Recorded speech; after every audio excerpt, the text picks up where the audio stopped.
জাতীয় প্রেস ক্লাবে মাওলানা আব্দুল হামিদ খান ভাসানীর মৃত্যুবার্ষিকী উপলক্ষে আয়োজিত আলোচনা সভায় বক্তব্য রাখছেন বিএনপি মহাসচিব মির্জা ফখরুল ইসলাম আলমগীর। সরাসরি চলে যাচ্ছি সেখানে।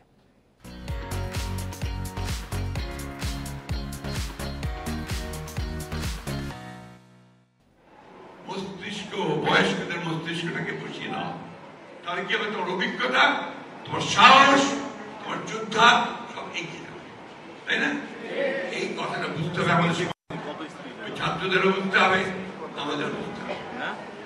এখন তো ছাত্রদের তরুণ যুবক ওরা তো চাইবেই সবকিছু মানতে দিতে, কতটুকু আমরা পারবো কতটুকু পারবো না সেসব এই জন্য আমরা বলেছি যে আমরা অবশ্যই সংস্কার চাই।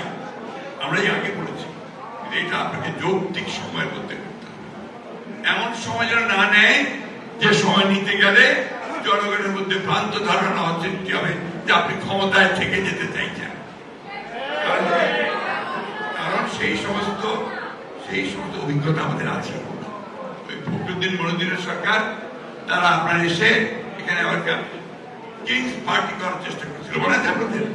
ক্ষমতায় থেকে দল করবে, মানুষ তো সেটা নেয়নি, নিয়েছে কি? তারা ইলেকশন দিয়ে পালিয়ে যেতে হয়েছে, তাই না? হাসিনাকে পালাতে, হাসিনা পালিয়ে গেছে কেন?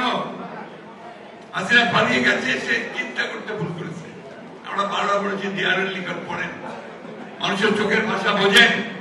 মানুষ এখন আপনাদের আর চায় না, আপনারা দেশটাকে ধ্বংস করেছেন। সরাসরি যুক্ত ছিলাম বিএনপি মহাসচিব মির্জা ফখরুল ইসলাম আলমগীরের বক্তব্যে।